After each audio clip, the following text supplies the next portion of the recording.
அனைவருக்கும் வணக்கம். நாம் தமிழர் கட்சி மக்களுக்கான கட்சியா இல்லையா அப்படிங்கிறத தான் நம்ம இந்த காணொலியில் பார்க்க போகிறோம். ஒரு கட்சி மக்களுக்கானதா இல்லையா அப்படிங்கிறத நம்ம எப்படி முடிவு செய்யணும்னா, அந்த கட்சி தொடங்கிய நாளிலிருந்து இன்று வரை அந்த கட்சியினுடைய செயல்பாடுகள், மக்கள் போராட்டங்கள், அதுக்கப்புறம் அரசியல் போராட்டங்கள், இதை எல்லாமே கணக்கு பண்ணி தான் நம்ம அந்த ஒரு கட்சிங்கிறது மக்களுக்கானதா இல்லையா அப்படிங்கிறத நம்ம முடிவு பண்ண முடியும். அந்த வகையில் முதல்ல என்னென்னா அரசியல் கொள்கை, அதிலிருந்து பார்த்துருவோம். இப்போ நம்ம அரசியல் கொள்கை அப்படின்னு எடுத்துக்கிட்டோம்னா, இப்போ ஒரு மொழியின் அடிப்படையில் தான் ஆரம்பத்திலேருந்தே கட்டமைக்கப்பட்டிருக்கு. அதாவது இப்போ உங்களுக்கே உதாரணத்துக்கு தெரியும், ஒரு மொழி இருக்குது. அந்த மொழி சார்ந்து, அதாவது அந்த மொழியை ஒரு கூட்டமாகவோ இல்லது ஒரு அதிக நிலப்பரப்பில் இருக்கின்ற ஒரு மக்கள் அதிக அளவிலான மக்கள் ஒரு நிலப்பரப்பில் நீண்ட காலம் வாழ்ந்து வருவார்கள். அதை அந்த ஒரே மொழியை பேசி வாழ்ந்து வரும்போது அது ஒரு தேசிய இனம் அப்படிங்கிறது அறிவிக்கப்படும். இன்னொன்று, அந்த தேசிய இனத்துக்கான அரசியல், அதுதான் தமிழ் தேசிய அரசியல். இது ஒரு அடிப்படையான கொள்கை. அது மட்டும் இல்லாமல் இந்த மண்ணில் உள்ள நீர்வளம், நிலவளம், இதை அனைத்தையும் பாதுகாத்து அடுத்த தலைமுறைக்கு கொண்டு செல்லணும். இன்னொன்று, அதை வைத்து தான் நம்ம நீண்ட காலம் நெடுங்காலம் இந்த நிலத்தில் வாழணும். இயற்கைக்கும் எந்த ஒரு சேதமும் ஏற்படுத்தி விடக்கூடாது. அந்த இதில் தான் நம்ம வாழணும். இவை அனைத்தையுமே உள்ளடக்கியது. இன்னும் அதிக அளவிலான கொள்கைகள்லாம் இருக்குது. இன்னொன்று, இந்த நிலம் சார்ந்து, இந்த மக்கள் சார்ந்து, மக்களுடைய உடல் ஆரோக்கியம் கொண்டு, அதுக்கப்புறம் இந்த சுய நிர்ணயம், இது எல்லாமே இருக்குது. அடுத்ததாக பார்த்தோம்னா, 15 ஆண்டு காலம் ஆகிட்டு, கிட்டத்தட்ட ஒரு 5 வருடங்கள் தேர்தல் அரசியலுக்கு இந்த கட்சிங்கிறது வரலை. அதுக்கப்புறம் தான் 2016, 19, 21, 24 இந்த தேர்தலில் தான் அவங்க இது பண்ணியிருக்காங்க. பொதுவாக இவங்க மக்கள் போராட்டம்னா வெறுமனே ஒரு அறிக்கை விட்டுட்டு அப்படியே வீட்டில் இருக்கிற ஒரு கட்சியினுடைய ஒருங்கிணைப்பாளர் சீமான் அவர்கள் கிடையாது. அறிக்கை விட்டதோடு மட்டும் இல்லாமல் அந்த மக்களோட களத்தில் நின்று அந்த மக்களுக்கான உரிமையை கேட்டு வாங்கி தருவாங்க. அந்த இதில் அப்படியான ஒரு கட்டமைப்பை கொண்டு அந்த கட்சி இருக்குது. இன்னொன்று, தேர்தல் அரசியல்னு பார்த்தோம்னா, ஓட்டுக்கு துளி அளவு கூட எந்த இடத்துலையுமே அந்த காசுங்கிறது கிடையாது. எந்த காசு கொடுத்து என்றைக்குமே ஓட்டுங்கிறது வாங்கப்படாது. ஓட்டுக்கு காசு கொடுக்க மாட்டாங்க. இன்னொன்று, மதுவோ, அந்த கட்சியை பொறுத்த வரைக்கும் மதுவோ எதுவுமே கிடையாது. வேறு ஒரு நேர்மையாக அரசியல் கொள்கையோட, ஒரு அரசியல் விழிப்புணர்வோடு இயங்கக்கூடிய ஒரு கட்சினா அது நாம் தமிழர் கட்சி. அடுத்ததாக அந்த கட்சியினோட கட்டமைப்பு. பொதுவாகவே அந்த கட்சி தொடங்கி ஒரு 15 ஆண்டு காலம் ஆகிட்டு. அப்படிங்கிறப்போ அந்த கட்சியினோட கட்டமைப்பு ஏன்னா 15 ஆண்டு காலமாக தனிச்சே நிற்கிறாங்க. தனிச்சே நிற்கிறப்போ அந்த கட்சியினோட கட்டமைப்பு வலுவாக இருந்தால் தான் தனிச்சே நிற்க முடியும். ஏன்னா தனிச்சே நின்று இப்போ மாநில அங்கீகாரம் பெற்ற கட்சியாக நாம் தமிழர் கட்சிங்கிறது மாறிட்டு. அப்படிங்கிறப்போ அந்த கட்டமைப்பு எவ்வளோ வலுவாக இருந்தால் தனிச்சே நின்று 2024 8% மேலே வாங்கி மாநில அங்கீகாரம் பெற்ற கட்சியாக மாறி இருக்கும் அப்படிங்கிறத சிந்தித்து பாருங்கள். கட்டமைப்புன்னு பார்த்தோம்னு வச்சுக்கோங்களேன். இப்போ உதாரணத்துக்கு அந்த கட்சியினோட பாசறைகள்லாம் இருக்குது. கிட்டத்தட்ட 15 மேற்பட்ட பாசறைகள் இருக்கிற, இளைஞராக இருக்கட்டும், மாணவர் பாசறையாக இருக்கட்டும், அதுக்கப்புறம் வழக்கறிஞர் பாசறையாக இருக்கட்டும், சுற்றுச்சூழல் பாசறை, இது போன்று நிறைய பாசறை. இப்போ உதாரணத்துக்கு எல்லாவோட பாசறைகளுமே ஆக்டிவாக தான் இருக்கும். உதாரணத்துக்கு இப்போ கேரளாவிலேருந்து கழிவுங்கிறது நம்ம தமிழ்நாட்டில் கொட்டிட்டு போனாங்க. அந்த நேரத்தில் சுற்றுச்சூழலுங்கிறது அதை தடுக்க முயற்சி செய்யும். இந்த மாதிரியான ஆட்சியாளர்கள் செய்ய தவறியதையும் அந்த கட்சிங்கிறது தொடர்ந்து செஞ்சுக்கிட்டே இருக்கும். அதிகாரத்தில் இல்லைனாலும் மக்களுக்கான உரிமையை பெற்று தரணும். அதுதானே ஒரு அரசியல் கட்சியோட வேலை. அப்படிங்கிறப்போ அதை அவங்க சரியாக செய்வாங்க. இன்னொன்று, அந்த பாசறைகள் இதெல்லாமே இதாக இருக்கும். இன்னொன்று, குருதி கொடை பாசறை. அவங்க அதிக அளவில் தமிழ்நாட்டில் அதிக அளவில் குருதி கொடை கொடுக்குறவங்க அவங்களும் ஒருத்தங்க. அது மட்டும் இல்லை, வழக்கறிஞர் பாசறை, இவை அனைத்துமே இருக்குது. இந்த பாசறை அனைத்துமே ஆக்டிவாக இருக்கும். அந்த இதில் ஒரு பாசறைகள் அனைத்துமே சரியான கட்டமைப்போடு இருக்கும். அது மட்டும் இல்லாமல் அடுத்ததாக ஊடகத்தை பார்த்தோம். ஊடகத்தை பொறுத்த வரைக்கும் இந்த பாசறையில் தகவல் தொழில்நுட்ப பாசறை விட்டுட்டேன். இன்னொன்று, இந்த ஊடகத்தில் பார்த்தோம்னா அனைத்து செய்தி ஊடகங்களுமே அண்ணன் சீமான் அவர்களை மறைக்கும். ஏன்னா இப்போ உதாரணத்துக்கு ஒரு காணொளி, அதாவது செய்தி ஊடகங்கள் மறைக்கும்னா, இப்போ அவர் பேசியதை வந்து அவங்க ப்ரெஸ் மீட் கொடுத்துருப்பாரு, அந்த சீமான் அவர்கள் ப்ரெஸ் மீட் கொடுத்துருப்பாங்க. அந்த ப்ரெஸ் மீட்டை பார்த்தீங்கன்னா யூடியூப் பக்கத்தில் அவங்க வந்து பதிவிடுவாங்க, யூடியூப் பக்கத்தில் பதிவிடுவாங்க. பதிவிட்ட ஆனால் வந்து செய்தி ஊடகத்தில் மக்கள் இப்போ நம்ம டிவியில் பார்க்குறோம்ல, டிவியில் பார்க்கும்போது நம்ம வந்து அதை பார்க்க முடியாது, ஏன்னா டிவியில் வந்து ஒளிபரப்புறதே கிடையாது. நம்ம பார்த்தோம்னா நம்ம யூடியூப் பக்கத்தில் இருக்கும். யூடியூப் பக்கத்தில் பார்த்தீங்கன்னு வச்சுக்கோங்களேன், ஒரு சில காணொலிகள் வெட்டி போட்டிருப்பாங்க, சின்ன சின்னதாக கட் பண்ணி போட்டிருப்பாங்க. அப்படிங்கிறப்போ நியூஸ் மீடியாவே போடுவாங்க. அந்த நியூஸ் மீடியாவில் நம்ம அந்த வீடியோவை பார்க்கும்போது கூட தம்ப்நெயிலில் ஒன்று இருக்கும், அது உள்ளே போய் பார்த்ததுக்கப்புறம் தான் தெரியும் அவர் பேசுனது ஒன்றா இருக்கும். இந்த மாதிரிலாம் ஒரு சில தவறுகள் இல்லை, இந்த மாதிரியான வேலைகள்லாம் கொஞ்சம் நடக்கும். ஏன்னா அவர் தொடர்ந்து ஒரு கண்டினியூவாக ஒரு நேர்மையாக நின்று முன்னேறி வர்றாருல, அந்த இடத்துல வந்து அவர் மறைக்கப்படுறாரு, ஊடகத்தினால மறைக்கப்படுறாரு. அதனாலேயே அவருக்குன்ட்டு ஒரு தனி ஊடகம் இருக்குது. அவர் வந்து சொந்த செலவில் வந்து போட்டு ஒரு செய்தி ஊடகமோ இல்லை வேறு எதுவும்லாம் அப்படிலாம் எதுவுமே ஆரம்பிக்கலை. அவருக்குன்ற ஒரு தனி ஊடகம் NTK IT தகவல் தொழில்நுட்ப, நாம் தமிழர் கட்சியினுடைய தகவல் தொழில்நுட்ப வாசல். அது வந்து 24 hours வந்து ஆக்டிவில் இருக்குங்க. உதாரணத்துக்கு இந்த மைக் சின்னம் வந்து கொடுக்கப்பட்டது கடந்த தேர்தலில், 2024 தேர்தலில் மைக் சின்னம் கொடுக்கப்பட்ட போது கூட அந்த ஒரே நாளில் 10 லட்சம் பதிவுகளை கடந்து போச்சுங்க. அந்த அளவுக்கு வந்து அவர் அந்த ப்ரெஸ் மீட்லேயே சொல்கிறாரு, எங்கிட்ட ஆற்றல் நிறைந்த ஒரு தகவல் தொழில்நுட்ப பாசறை படை ஒன்று இருக்குது அப்படின்ட்டு அவர் சொல்கிறாரு. அது தெரியும், அவர் தெரிஞ்ச விஷயம் தான். ஆனால் இருந்தாலும் அவங்க தானே அந்த இடத்துல அண்ணன் சீமான் அவர்கள் அதை பதிவிடுறாங்க. அதே மாதிரியே ஒரே நாளில் 10 லட்சம் பதிவுகளை வந்து கடந்து செல்லுது. மைக் சின்னம் என்ன, சீமானின் சின்னம் என்ன, அந்த மாதிரி அதிக அளவில் அதை வந்து கடந்து செல்கிறாங்க. இன்னொன்று, எந்த ஒரு தகவலாக இருக்கட்டும் சரியான, இப்போது அண்ணன் சீமான் அவர்களை பற்றி ஏதாவது அவதூறு ஒன்று வருதா இருக்கட்டும், அவதூறு வந்துச்சுன்னா அது சரியான தகவல் என்ன அப்படிங்கிறத போடுவாங்க. அண்ணன் சீமான் அவர்களை பற்றி எதனா அவதூறான காணொலிகள் எதனா வந்தாலும் கூட அதை வந்து எது சரியான காணொலிகள் அப்படிங்கிறது எடுத்தும் கூட அவங்க அடிக்கடி அந்த சமூக வலைதள பக்கம் வந்து ஆக்டிவாகவே இருப்பாங்க. அது மட்டும் இல்லாமல் அண்ணன் சாட்டை துரைமுருகன் அவர்களாக இருக்கட்டும், அந்த சாட்டை யூடியூப் சேனலு, அதுக்கப்புறம் இன்னும் நிறைய தமிழ் தேசிய ஊடகங்கள்லாம் வளர்ந்து வந்துட்டு, சாட்டை, ராவணா, இன்னும் நிறைய ஊடகங்கள்லாம் இருக்குது. நிறைய தமிழ் தேசிய ஊடகங்கள் வளர்ந்து வந்துட்டு அது எல்லாமே தமிழ் தேசியத்துக்கு ஆதரவாகவும் அண்ணன் சீமான் அவர்களுக்கு பலமாகவும் இருக்குது. இது ஒன்று. இந்த ஊடகம் அளவில் வந்து மிக வலிமையான ஊடகங்க. எனக்கு தெரிஞ்சு மற்ற வேர்ல்டு லெவலில், உலக அளவில் எப்படின்னு தெரில, இந்திய அளவில் வந்து ஒரு மிகப்பெரிய ஒரு ஆற்றல் நிறைந்த ஒரு வலிமையான ஒரு தகவல் தொழில்நுட்ப படைனா அது நாம் தமிழர் கட்சியோட IT விங் தான். அது இது ஒன்று. அடுத்ததாக பார்த்தோம்னு வச்சுக்கோங்களேன், மேடை பேச்சாளர்கள். இப்போ கட்டமைப்பை பற்றி பார்த்துட்டு இருக்கோம்ல, அந்த இதில் பார்த்திங்கன்னா மேடை பேச்சாளர்கள் பொறுத்த வரைக்கும் ஒரு கருத்தியல் ரீதியான பேச்சாளர்கள். மக்கள், அதாவது ஒரு பேச்சாளர் வந்து 1 மணி நேரம் பேசுகிறாருன்னு வைங்களேன், 1 மணி நேரம் பேசுகிறாருன்னா அவருக்கு உண்மையாகவே அந்த மக்கள் சார்ந்து, இப்போ அரசியல்னால் மக்கள் சார்ந்து தான் பேசுவோம், அந்த மக்கள் மீது எவ்வளவு பேரன்பும் அந்த ஒரு அன்பும் அந்த இருந்தால் தான் அந்த ஒருத்தர் ஒரு சாதாரண, இப்போ ஒருத்தர் யாராவது அந்த கட்சியினுடைய பொறுப்பாளர் யாராவது ஒருத்தங்க மேடையில் பேசுவாங்க, சாதாரணமாக ஒரு சிலர் 1 மணி நேரம் பேசுவாங்க.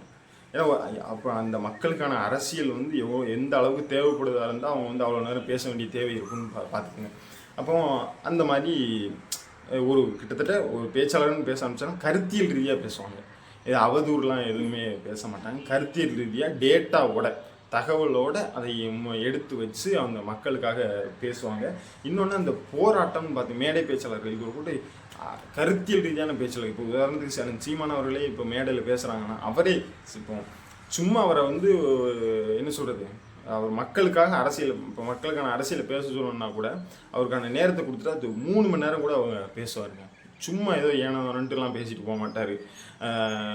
அது ஒரு கருத்தியல் ரீதியான டேட்டாவோட மக்களுக்கு புரிகிற மாதிரி அதை வந்து எடுத்து சொல்லுவார். அந்த அளவுக்கான ஒரு பேச்சாற்றல் கொண்ட ஒரு பேச்சாளர்களை நாம் தமிழர் கட்சிங்கிறது வைத்திருக்கு. பேச்சாளர்கள்னால் அவங்க பேச்சாளர்கள் மட்டும் இல்லை, அதாவது அந்த மக்களுக்கான சரியான விழிப்புணர்வை, மக்கள் அரசியலுக்கான ஒரு விழிப்புணர்வை கொண்ட ஒரு நபர்கள் அப்படின்னு கூட சொல்லலாம். வெறும் பேச்சாளர்கள் அப்படின்னு சொல்லிட முடியாதுல்ல. மக்களுக்கு சேவை செய்ய வந்த ஒரு அரசியல் விழிப்புணர்வு கொண்ட ஒரு சிறந்த மனிதர்கள் அப்படின்னு கூட நம்ம சொல்லலாம். அந்த மாதிரி. அதுக்கு அடுத்து பார்த்தோம்னா, நம்ம இந்த மேடை பேச்சாளர்கள் இன்னொன்று இந்த கூட்டத்தை பற்றி சொல்லணும். இப்போ பொதுக்கூட்டம்னு ஒன்று நடத்துகிறாங்கன்னு வைங்களேன். நீங்கள் நாம் தமிழர் கட்சியோட பொதுக்கூட்டத்தை பார்த்தீங்கன்னா எந்த இடத்துலையும் ஒரு துளி அளவு கூட ஒரு மது பாட்டிலுங்கிறது கிடக்காதுங்க. அதுவும் இல்லாமல் இந்த வண்டியில் அடைச்சி கொண்டு வருது அப்படிலாம் கிடையாது. ஒரு பொதுக்கூட்டம் அப்படின்னு நடக்குதுன்னா தன்னுடைய கை காசு போட்டு அந்த மக்களுங்கிறது போவாங்க அங்கே. ஏன்னா பெரிய பின்புலம் எதுவும் கிடையாதுல்ல, எல்லாருமே தன்னுடைய கை காசு போட்டு தான் நடக்கும். ஒரு கூட்டம் நடந்தாவே இப்போ ஒரு மாவட்டத்தில் ஒரு கூட்டம் நடக்குன்னா அந்த மாவட்டத்துடைய நிர்வாகிகள் தான் கொஞ்சம் கொஞ்சமாக காசு சேர்த்து அந்த கூட்டத்துங்கிறத நடத்துவாங்க. அதான் அப்படி இயங்கக்கூடிய ஒரு கட்சி. அப்படிங்கிறப்போ ஒரு துளி அளவு கூட மதுங்கிறது இருக்காது. அதாவது காசு கொடுத்து கூட்டிகிட்டு வர மாட்டாங்க. அது சாப்பாடு போடுறதோ அந்த மாதிரிலாம் எதுவுமே கிடையாது. அப்படிலாம் எதுவுமே கிடையாது. சாப்பாடு போடுறதுன்னா அதாவது இப்போ ஒரு தேர்தல், இப்போ ஒரு இடைத்தேர்தல் அப்படின்னு நடக்குதுன்னா அந்த களத்தில் பயணிக்க வேறு மாவட்டத்துலேருந்து உறவுகள் அந்த மாவட்டத்துக்கு வருவாங்க. அந்த நேரத்தில் சாப்பாடுங்கிறது தயார் பண்ணி வைப்பாங்க.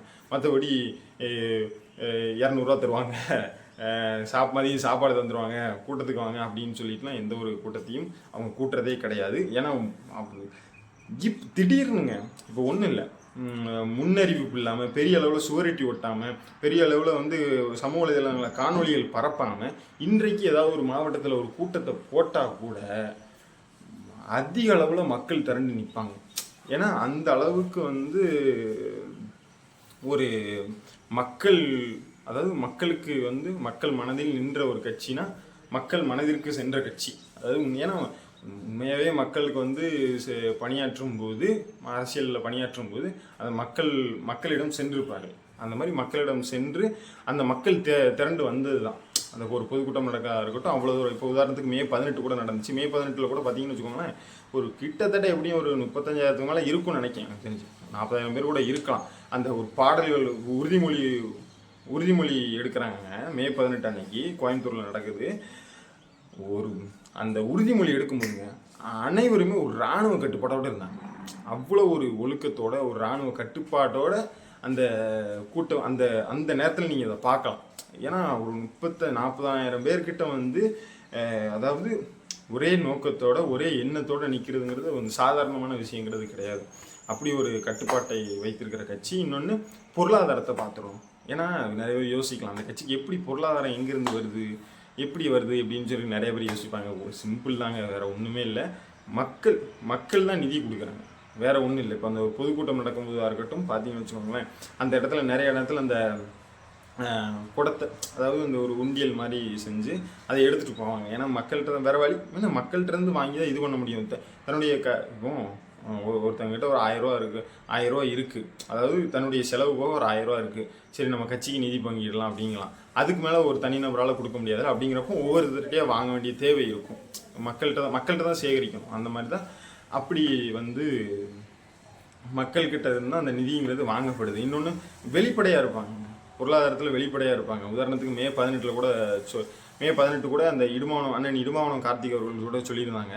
என்னென்னா கிட்டத்தட்ட ஒரு 4 லட்சம் ரூபாய்க்கு மேலே 4 லட்ச ரூபா கிட்ட அதில் நிதிங்கிறது கிடச்சிருந்துச்சு. எது மே 18 கூட்டத்தில் 4 லட்ச ரூபா கிட்ட அந்த திரள் நிதி அந்த மக்கள்கிட்ட இருந்து அந்த இடத்துல திரள் நிதிங்கிறது கிடச்சிது அப்படிங்கிறத சொல்லியிருந்தாங்க. ஏன்னா உணர்வு இருக்க போய் தான் மக்கள் கொடுக்குறாங்க. மக்களுக்கும் ஒரு மாற்று அரசியலுங்கிறது தேவைப்படுது. எதுக்கு மக்கள் நிதி தராங்க? ஏன்னா அடுத்து மக்களுக்கான அரசியலை பண்ணணுன்னா கூட நிதி தேவைப்படுது. அதிகாரத்தில் இல்லை, அதிகாரத்தில் இருந்தால் கூட எப்படினாலும் மக்களுக்கு சேவை பண்ணிடலாம். ஆனால் அதிகாரத்தில் இல்லை. அப்படிங்கிறப்போ மக்கள்கிட்ட இருந்து தான் அந்த நிதிங்கிறது வாங்க வேண்டியது இருக்குது. இப்படி இயங்குது. பொருளாதாரத்தில் அவங்க தெளிவாக இருக்காங்க. எல்லாமே வெளிப்படையாக தான் இருக்காங்க. மக்களுக்கு திரள் நிதி மூலியமாக தான் அந்த கட்சிங்கிறது நடக்குது. அதுக்கு அடுத்ததாக பார்த்தோம்னா இன்னொன்று நம்ம சொல்லிடணும். அதாவது என்னென்னா, இது வரைக்கும் கடந்த 15 ஆண்டு காலம் அவங்க செய்த அரசியல், அதாவது அவங்க பெற்ற வாக்கு சதவீதங்கள் அப்படிங்கிறத பார்த்தோம். வாக்கு சதவீதங்கள் பார்க்கறதுக்கு முன்னாடி இன்னொன்று சொல்லிடணும். 21ஆம் நூற்றாண்டின் மிகப்பெரிய இனப்படுகொலையே நம்மளுடைய தமிழினம் தான். உண்மையாக அது ரொம்ப வருத்தத்துக்குரியது. ஏன்னா வருத்தத்துக்குரியது தாண்டி அது மிக ஒரு தாங்க முடியாத ஒரு வழி அப்படின்னு கூட சொல்லலாம். ஏன்னா எந்த ஒரு இனமுமே அதை மறக்கக்கூடாது. ஒரு இனப்படுகொலை நடக்குதுன்னா அந்த இனம் மறக்கக்கூடாது, மறக்காது. நம்மளுடைய தமிழினமும் அதை மறக்காது ஒரு நாளும். ஏன்னா அந்த தமிழினம் இப்போ இந்த 21ஆம் நூற்றாண்டுடைய மிகப்பெரிய இனப்படுகொலையை மக்களுக்கு போய் கொண்டு சேர்த்ததே வந்து அண்ணன் சீமான் அவர்களும் நாம் தமிழர் கட்சி தாங்க. அதிக அளவில் இன்று வரை அந்த தமிழின படுகொலையை 2009 நடந்த அந்த தமிழ் மக்களுக்கு கொண்டு போய் சேர்த்ததே வந்து நாம் தமிழர் கட்சி தாங்க. ஏன்னா வேற இந்த கட்சிங்கிறத தாண்டி ஒரு உறுதி நிலைப்பாட்டோட இவ்வளோ தூரம், ஏன்னா ஊடகங்கள் எல்லாமே மறைக்குது அந்த தமிழின படுகொலையை. ஊடகங்கள் எல்லாம் மறைத்த போதும் கூட அந்த மக்களுக்கான தொடர்ந்து அதை கடத்தி கொண்டே இருந்தார். அந்த தமிழின படுகொலை அப்படிங்கிறது நடந்திருக்கக்கூடாது. அது கொஞ்சம் ரொம்ப ஒரு வலி நிறைந்தது தான். அதை என்றுமே தமிழினம் மறக்கவும் கூடாது. அடுத்ததாக அந்த அரசியல், அதாவது நாம் தமிழர் கட்சி கடந்த காலம் வாங்கின வந்து அரசியல், அதாவது ஒரு 15 ஆண்டு காலத்தில் வந்து அவங்க பெற்ற வாக்கு சதவீதத்தை வந்து நம்ம பார்த்துருவோம். அதாவது அவங்க பெற்ற வாக்கு சதவீதம்னு பார்த்து வச்சுக்கோங்களேன், 2016 கிட்டத்தட்ட 4,58,104 வாக்குகள் பெற்று 1.10%, அதாவது 1.10% வந்து அந்த வாக்குங்கிறது பெற்றிருந்தாங்க. அதாவது இப்போ 2016 தேர்தலில். அதுக்கப்புறம் 2017 வந்து ஒரு இடைத்தேர்தல் வருதுல, அதுலேயும் வந்து 2.25% வாங்கியிருந்தாங்க. இது இடைத்தேர்தலை கூட விட்டுருவோம், முக்கியமான தேர்தலை பார்ப்போம். அடுத்து 2019 பார்த்தீங்கன்னு வச்சுக்கோங்களேன், அதில் வந்து ஒரு கரெக்டாக ஒரு 3.25% மேலே வாங்கியிருந்தாங்க. அதுலேயும் 2019 ஒரு 3.25% அதுக்கு மேலே வாங்கியிருந்தாங்க. அதுக்கு அடுத்து பார்த்தோம்னு வச்சுக்கோங்களேன், 2021 பார்த்தோம்னு வச்சுக்கோங்களேன், நம்ம கரெக்டாக அதில் வந்து ஒரு 6.25% அப்படிங்கிறது ஒரு 6.5% மேலே, 2021 6.5% மேலே வாங்கியிருந்தாங்க. அதுக்கப்புறம் மீண்டும் இடைத்தேர்தல் ஒன்று நடந்துச்சு, அது இடைத்தேர்தல் கூட விட்டுருவோம். அதுக்கப்புறம் 2024 கிட்டத்தட்ட 36 லட்சத்திற்கும் மேலான வாக்குகளை பெற்று ஒரு அங்கீகாரம் பெற்ற கட்சியாக மாறி இருக்கு. இதில் என்னன்னா 8% மேலே வாங்கி 8% மேலே அந்த வாக்குகள் வாங்கி ஒரு அங்கீகாரம் பெற்ற கட்சியாக நாம் தமிழர் கட்சிங்கிறது மாறி இருக்கு. அதுக்கு ரொம்ப மிகப்பெரிய ஒரு வாழ்த்துக்கள் சொல்லி ஆகணும்.